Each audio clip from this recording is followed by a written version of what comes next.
Hello and welcome to the Charity Champions webinar series from Charity Checkout. A quick overview of who we are and what we do. Charity Checkout, we're on a mission to transform digital fundraising by putting charities first, and we were honoured to win the National Fundraising Award, Most Committed Company to the Sector in last year's awards in 2019. We are a digital donation, fundraising and event registration technology platform, and we put all of your causes brand front and center to provide a consistent experience for you and for your supporters. We've helped over 4,000 charities raise over £60 million, and some of those amazing charities continue to use us today for their event registration, for their fundraising, and for their direct donations on their website. And today we're joined by Owa Hackett from littlelifts.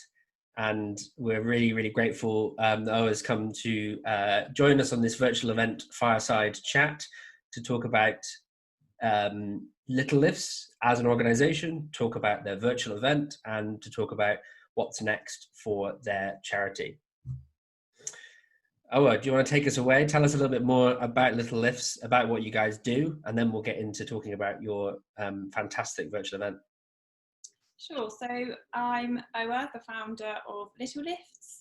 We are a breast cancer charity that supports women who are going through chemotherapy treatment across all NHS hospitals in Norfolk and Suffolk. And we support these women by working directly with oncology and breast care teams so that women who are going through chemotherapy treatment for primary or secondary breast cancer can receive one of our littlelifts boxes. And our littlelifts boxes are full of loads of useful items to provide practical support, but they also provide mood boosting goodies to promote emotional well-being. And we launched our first NHS partnership at the end of 2017. Fast forward 18 months from there, and we were then working with all NHS hospitals in Norfolk and Suffolk, which is 5 NHS partnerships.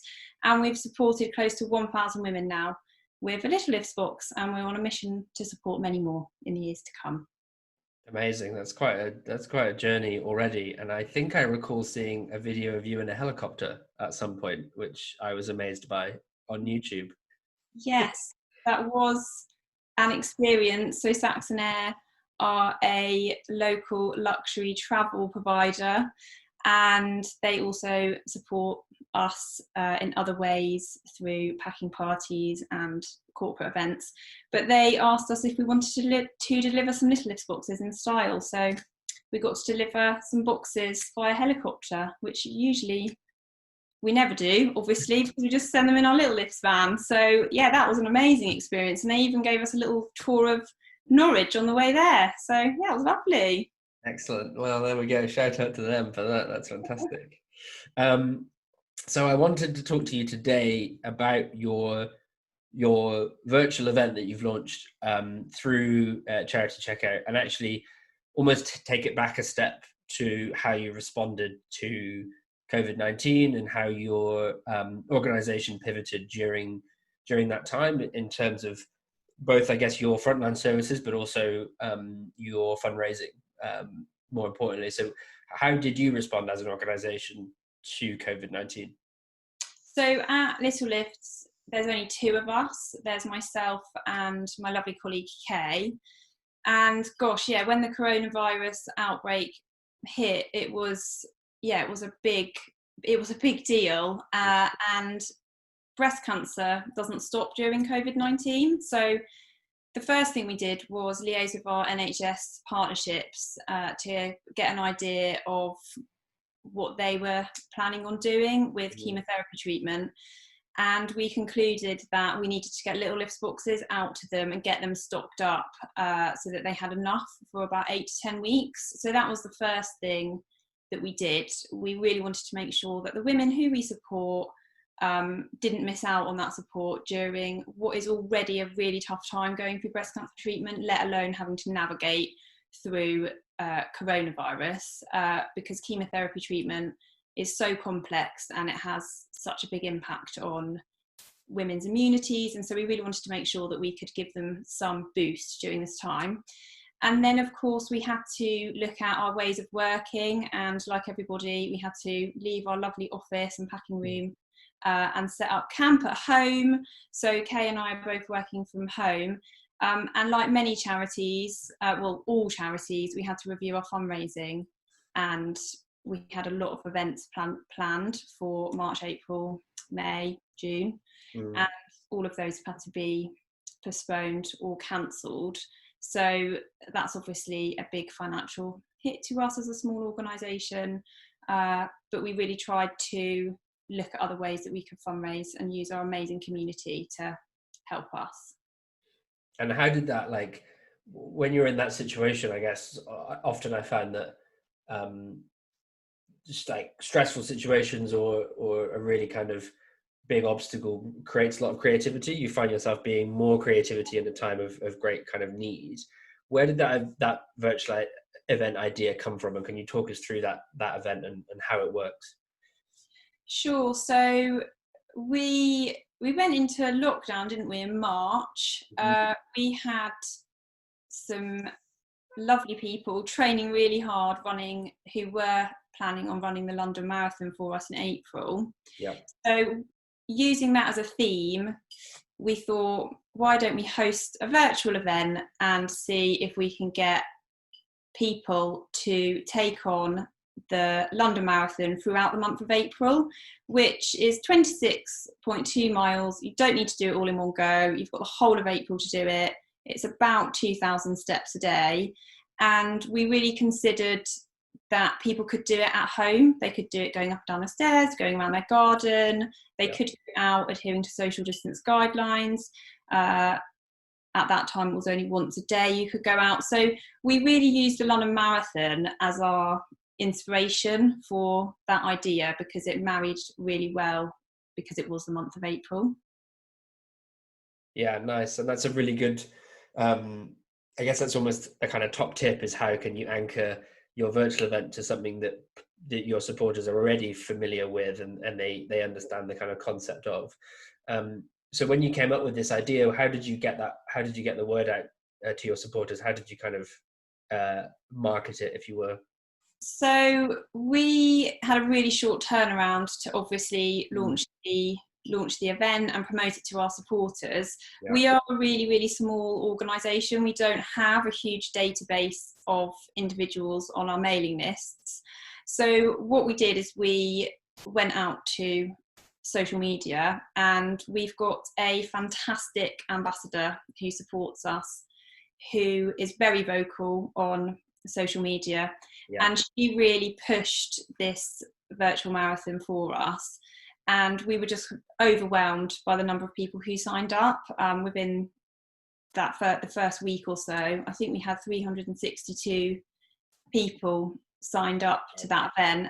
And that was through using the community online, and also using the virtual marathon to emphasize everyone's everyday needs. So we know that during a lockdown, physical activity is really good for mental and physical health. And so we didn't want it to just be mutually beneficial to Little Lifts receiving some funding. We also wanted it to be beneficial to those who were taking part and giving them a real sense of community, that they were helping us at the same time, as well as doing something great for their physical and mental health.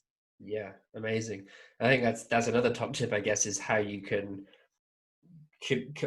still guarantee that value exchange in a virtual event than you would in a physical event. You know, when it's the London Marathon, the value exchange is fairly obvious. People get the opportunity to run the London Marathon. Creating that in a virtual world has its own challenges and opportunities. I think it's generally accepted it's a bit more cost effective to run a virtual event than it is to find places in the kind of biggest third party events. How do you feel? If you had any feedback from your supporters, especially the kind of the new ones through the door, how have they felt about their first contact with you as an organisation, and also the virtual event? So we, at the end of the April marathon, we sent a congratulatory email. We're really lucky at Little Lifts because we work with some brilliant suppliers. So we were able to send discount codes where participants could go and treat themselves to something lovely. Those who fundraised for us got handwritten thank you cards and a little treat from another supporter of ours. And the feedback we had was brilliant. We had great response and activity on our social media, in particular Instagram. That channel has grown as a result of the April virtual marathon. So that's been brilliant. And actually lots of people said, are you going to be doing it again? And so then that led us to do another marathon in May where we had 100 people sign up, of which many had already done the April marathon. So I think for people to say that they've done a marathon in lockdown is quite an achievement, amongst everything else that people are dealing with. So I think that it gave people a real sense of achievement. And for us, we were really honest and transparent about where their incredible fundraising was going. So whilst we had already got our hospital partners stocked up with Little Lifts boxes, at the start of May we had to start making more deliveries again, and so we were sharing that with them so that they could really see where their incredible fundraising efforts were going. Amazing.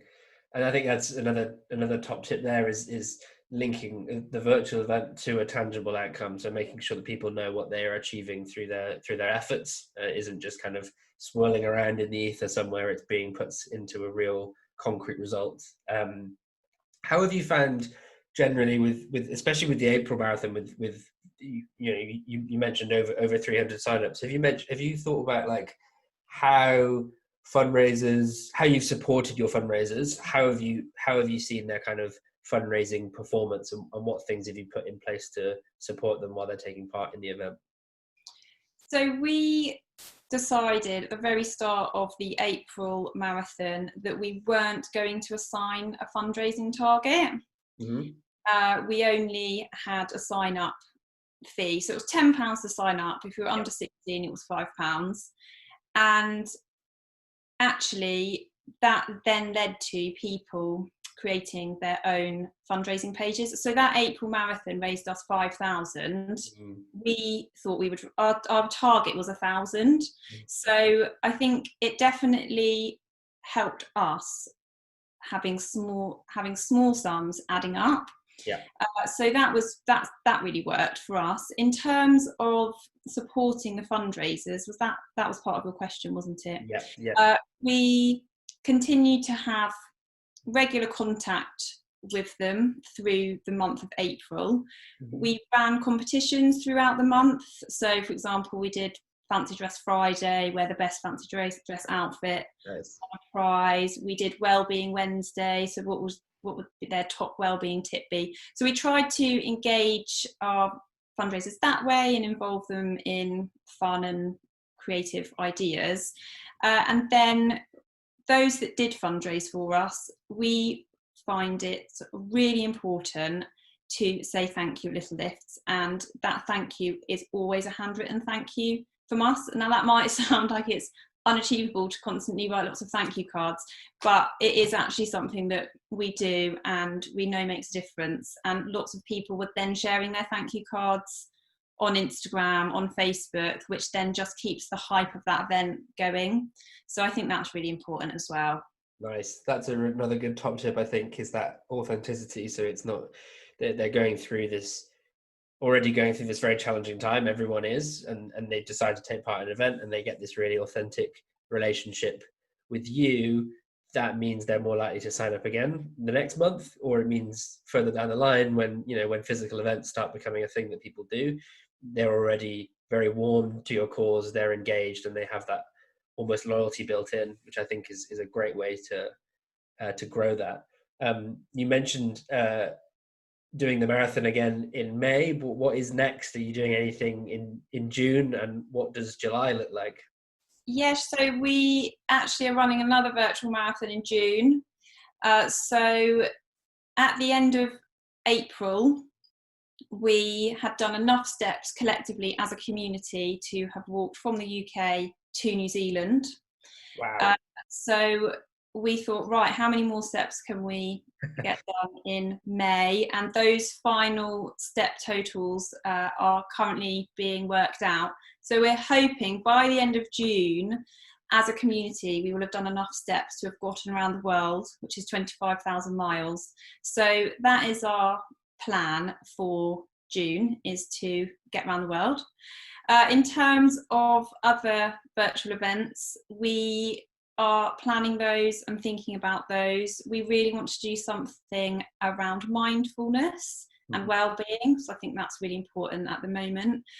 We also know that right now kindness is really important and it really matters, and our Little Lifts boxes are boxes full of kindness. So we're looking at how we can do some sort of kindness challenge around our Little Lifts boxes. And then we're also looking at other events that we can do that are a bit more easy and accessible, such as quizzes and other interactive events in that way. Amazing.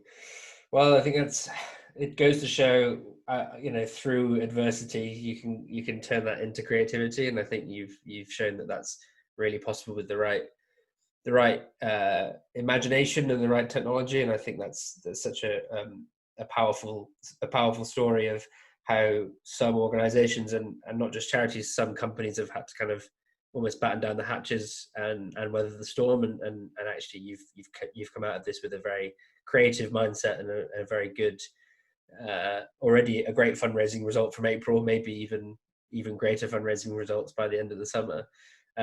Any other final tips to share, or would you like to also share your website and your social media handles so people can go check you out?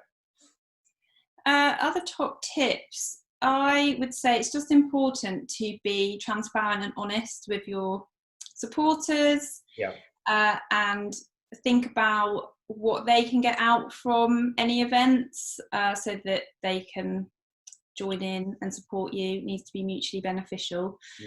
And think of ways you can say thank you. I appreciate that handwriting cards might not always be optional, but there are definitely ways that we can thank our supporters, because really they are sticking by us during these tough times, and that sense of community is really, really important.